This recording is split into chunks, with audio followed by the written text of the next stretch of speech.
Now, Jesus said the promise is everlasting life. And we know through the transgression of Adam's sin, his one sin, he caused death to enter into the world. Not only physical death, but spiritual death. He caused a curse to enter into man in the spirit, soul, and body, causing all kinds of changes and disfigurements and deformities far from original image, nature, and likeness.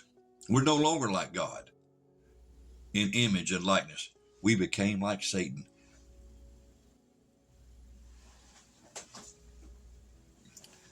We became cursed.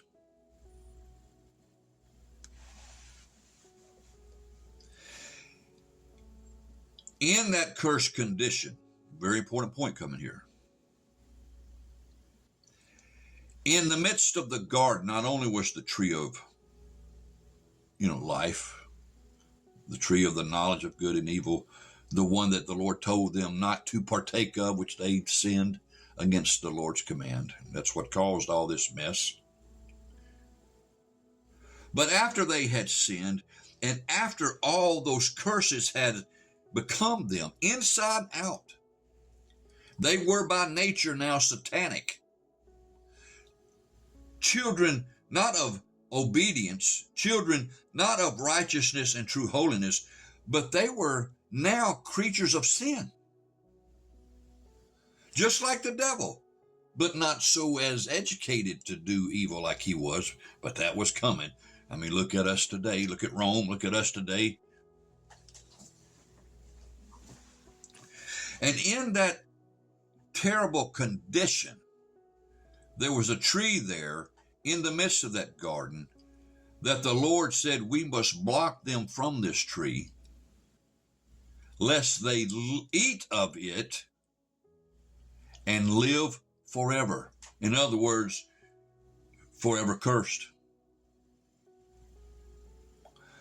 Forever cursed, and there's nothing God could do about it. Now you think about how powerful that transgression was.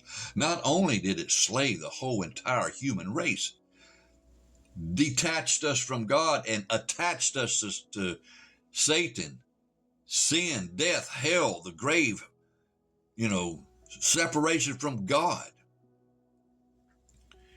But had they got to that other tree, and I'm sure the devil would have loved to got them over there, tree number 2. Because if he got them to that other tree before God blocked it, then you and I are without hope forever. We would forever have, understand this, everlasting death.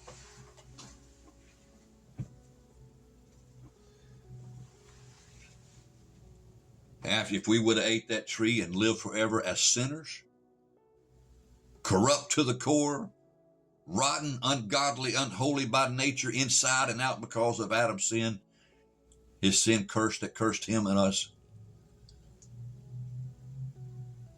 It doesn't matter how much we cried out to God.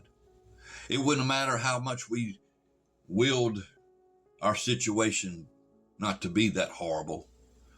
There is nothing God could have done. We're cursed, doomed, and lost forever. That's how powerful eating of that other tree and its consequence would have been. Everlasting death. Everlasting separation from God's included in everlasting death. The everlasting nature of wickedness, evil, maliciousness, and all the evils that's behind the sins of the flesh and the sins of the demons and all their uncleanness and ungodliness. those traits and the characters that that became us would have been everlasting, and it would be classified as everlasting death. You can't get out from under it. It cannot be altered or changed, no matter how good you try to be. I mean, you may come up with some kind of religion to try to treat your neighbor as good as treat yourself. If they would have ate of that tree of life after they had sinned, they would have lived as the children of the devil forever. And God would have extracted himself from this planet and put some kind of, I assume, dome around this thing. And this, this would be, welcome to the jungle. It gets worse here every day,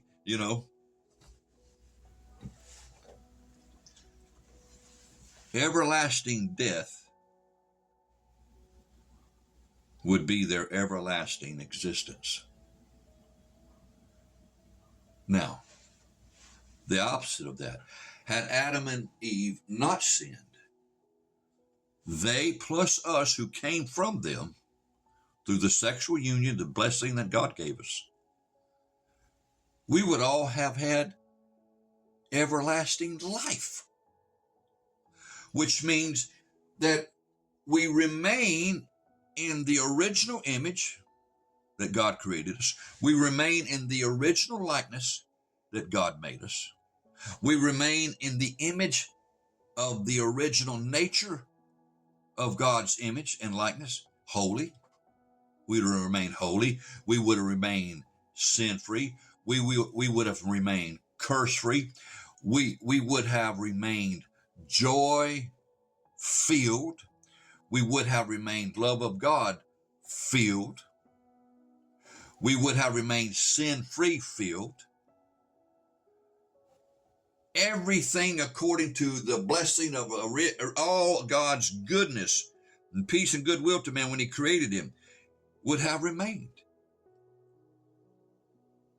And we had access to that tree, whereby had we eat of it, we'd live forever in that holy, sin-free, love of God, paradise life of joy and bliss, not only externally in the way God created this beautiful planet. I mean, you ought to have seen it in the original without curse, in the original image without curse. But even on the inside was paradise life. Life was just so full of joy and excitement.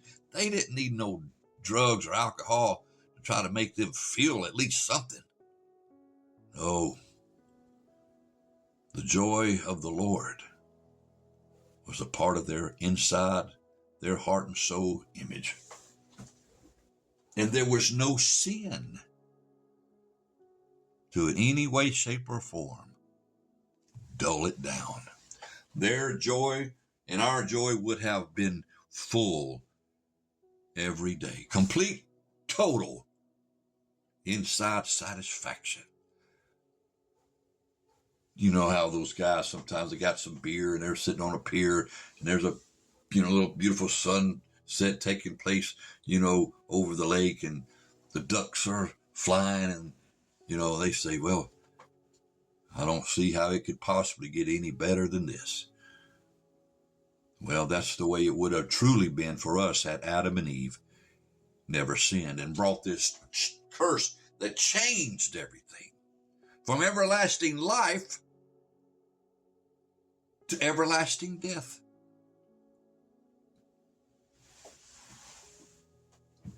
Jesus said,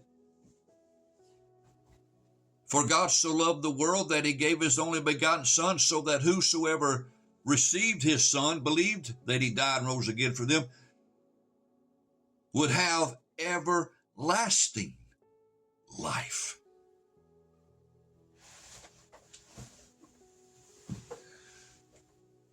I see the time short. We'll talk again in the next video.